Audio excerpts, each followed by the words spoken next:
Opa galera, tudo bem com vocês? Estamos aqui em mais uma aula, dessa vez para falar sobre cálculos estequiométricos. E nessa primeira aula nós vamos falar sobre fórmula percentual e fórmula mínima. Eu sou o Michael Lima e você está no Q de Química.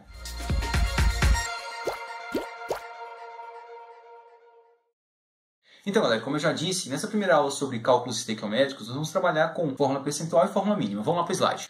Trouxe aqui para você essa plantinha bem bonitinha. E essa planta, assim como todas as outras, realizam fotossíntese, gente. E aqui eu trouxe para vocês a equação da fotossíntese. Para que a fotossíntese ocorra, eu preciso de gás carbônico e água.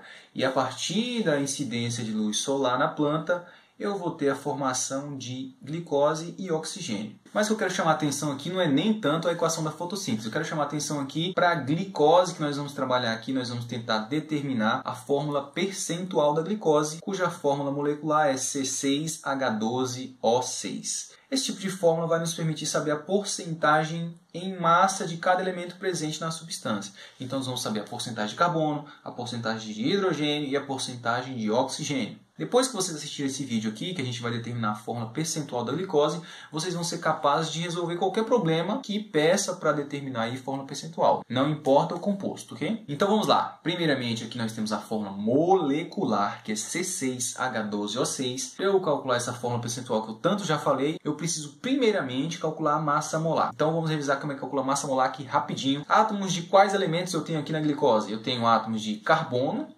hidrogênio e oxigênio. Quantos carbonos eu tenho? Observem lá, eu tenho 6 carbonos na fórmula, eu tenho 12 hidrogênios na fórmula e eu tenho 6 oxigênios na fórmula. O que eu faço agora? Eu tenho que multiplicar a quantidade de carbonos que eu tenho na fórmula pela massa atômica do carbono, que eu olho lá na tabela periódica. Olha aqui, ó. Esse número de baixo vai ser a massa atômica, então eu multiplico a quantidade de carbono que tem na fórmula pela sua massa atômica, beleza? Hidrogênio eu vou fazer a mesma coisa, 12 vezes 1, e oxigênio 6 vezes 16. Então, 6 vezes 12 dá 72, 12 vezes 1 dá 12, e 6 vezes 16, 96. O próximo passo aqui é somar tudo isso, e o resultado a gente tem que é 180 gramas por mol. Ou seja, em 1 mol de glicose, eu tenho 180 gramas. Agora sim a gente pode ir para a parte que a gente calcula a porcentagem de cada elemento. Vamos começar pelo carbono. A pergunta que eu trago é, qual a porcentagem de carbono na glicose? Olha lá, nós temos a massa molar que calculamos no slide anterior. Eu até selecionei aqui o carbono para vocês.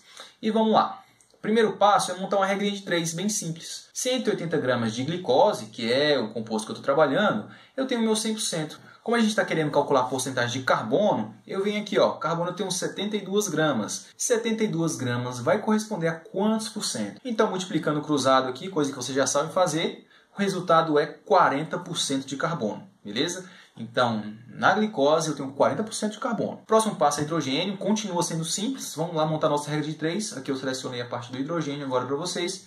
E vamos lá, 180 gramas equivale a 100%, porque é a massa molar, ok? E 12 gramas, que corresponde ao hidrogênio, equivale a quantos por cento? Multiplicando cruzado, o X, o nosso X, ou seja, a porcentagem de hidrogênio na glicose, vai ser 6,7%. Por último, a porcentagem de oxigênio na fórmula. Vamos lá fazer a mesma coisa. Selecionei aqui o oxigênio. 180 gramas equivale a 100%. 96 gramas está aqui, ó, equivale a quantos por cento? Meu X vai ser 53,3% de oxigênio na glicose. Agora sim a gente pode escrever a fórmula percentual. Olha a fórmula percentual, que fácil. C 40%, H 6,7% e oxigênio 53,3%. Fácil demais, né? Meu Deus do céu. Vamos para o próximo, que é fórmula mínima ou fórmula empírica. Fórmula mínima, gente. A fórmula mínima vai expressar a proporção mais simples de números inteiros entre os átomos de cada elemento em um composto. O que significa isso, Mike?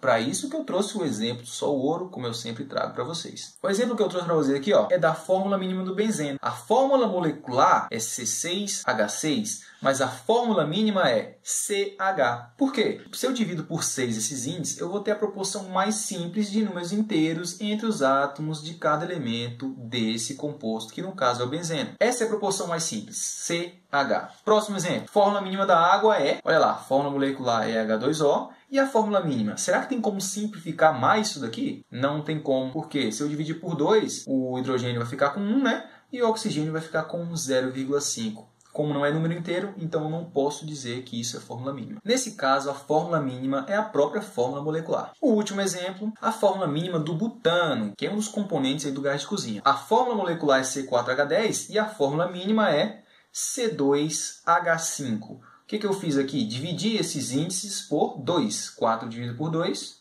2. 10 dividido por 2, 5. Belezinha?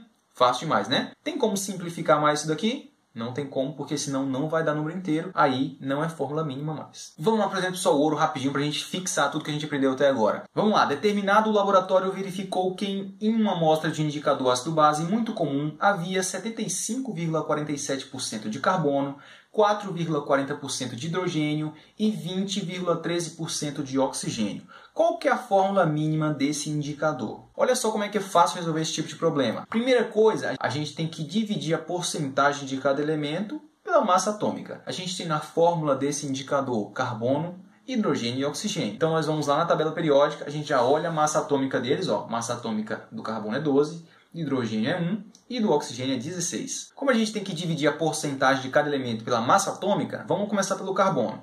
A porcentagem de carbono é 75,47, dividir pela massa atômica dele, que é 12. Do hidrogênio, 4,40%, aqui, ó, dividir pela massa atômica, que é 1. E do oxigênio, a porcentagem é 20,13, eu dividi pela massa atômica, que é 16. Resultado aqui para o carbono dá 6,29, para o hidrogênio dá 4,40 e para o oxigênio dá 1,26. Agora o segundo passo é dividir os resultados pelo menor valor entre eles, para a gente achar a proporção entre esses elementos na fórmula do indicador. O menor número que a gente calculou no slide anterior foi 1,29. Olha só, dos três números, o menor é esse. Ok? Então nós vamos dividir o resultado do carbono pelo menor número entre eles. 6,29 dividido por 1,26. Para o hidrogênio eu faço a mesma coisa e para o oxigênio a mesma coisa. Os resultados estão aí. O que eu faço agora com esses resultados? Agora você vai propor sua fórmula mínima. O terceiro passo é escrever a fórmula mínima, beleza? Vamos lá, C4,49, que foi o resultado do slide anterior, hidrogênio 3,49 e oxigênio 1. Só que, gente, vocês lembram lá do conceito de fórmula mínima? Os números devem ser inteiros.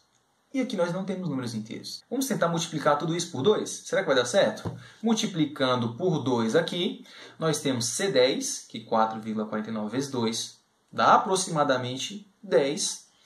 Hidrogênio, eu vou ter 3,49 vezes 2, que vai dar aproximadamente 7. E oxigênio vezes 2, aqui 1 vezes 2, né? Dá O2.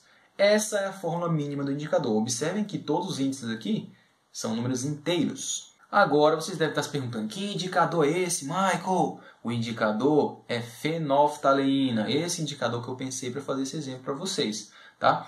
Esse indicador aí tem fórmula molecular C20H14O4. Observem que é o dobro da fórmula mínima. Se eu multiplicar tudo isso por 2, eu vou ter a fórmula do indicador fenolftaleína. Bom, gente, a fenolftaleína é um indicador ácido-base que em soluções básicas, olha só, ela tem uma coloração rosa.